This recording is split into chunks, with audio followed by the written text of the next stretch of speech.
Judges chapter 1.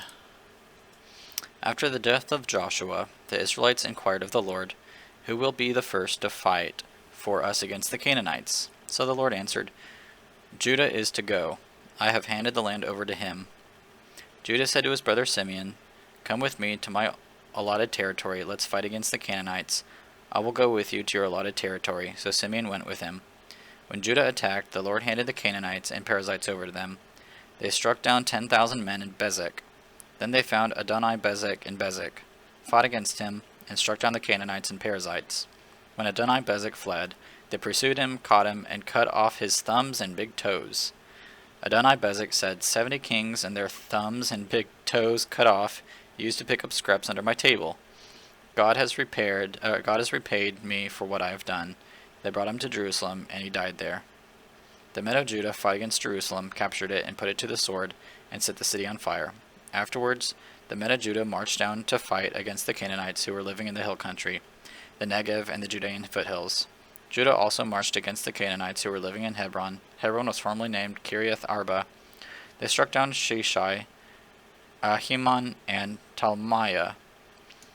From there, they marched against the residents of Debir. Debir was formerly named Kiriath Sepher.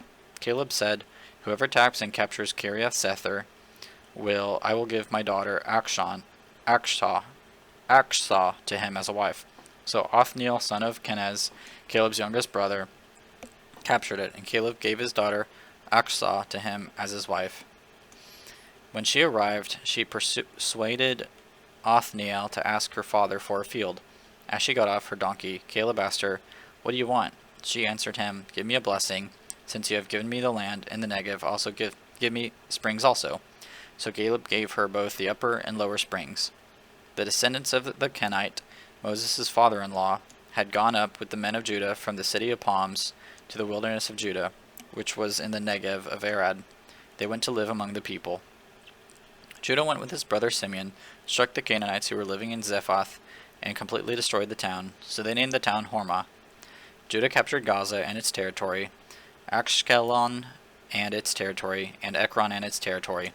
The Lord was with Judah and enabled them to take possession of the hill country, but they could not drive out the people who were living in the plain, because those people had iron chariots. Judah gave Hebron to Caleb, just as Moses had promised. Then Caleb drove out the 3 sons of Anak who lived there. At the same time, the Benjaminites did not drive out the Jebusites who were living in Jerusalem. The Jebusites have lived among the Benjaminites in Jerusalem to this day. The house of Joseph also attacked Bethel, and the Lord was with them. They sent spies to Bethel. The town was formerly named Luz. The spies saw a man coming out of the town and said to him, "Please show us how to get into town, and we will show you kindness."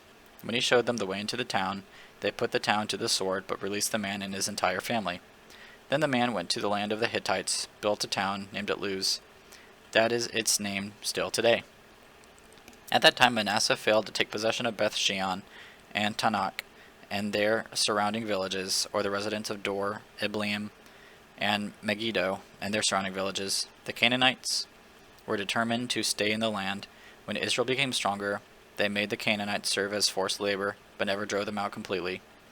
At that time Ephraim failed to drive out the Canaanites who were living in Gezer, so the Canaanites have lived among them in Gezer. Zebulun failed to drive out the residents of Kitron, or the residents of Nahalal, so the Canaanites lived among them and served as forced labor. Asher failed to drive out the residents of Akko, or of Sidon, or Elab, Akzib, Helbah, Aphik, or Rehob. The Asherites lived among the Canaanites who were living in the land, because they failed to drive them out. Naphtali did not drive out the residents of Beth Shemesh, or the residents of Beth Anath.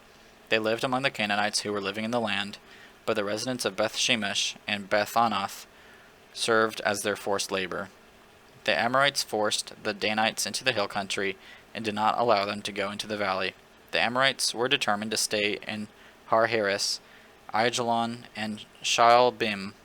When the house of Joseph got the upper hand, the Amorites were made to serve as forced labor.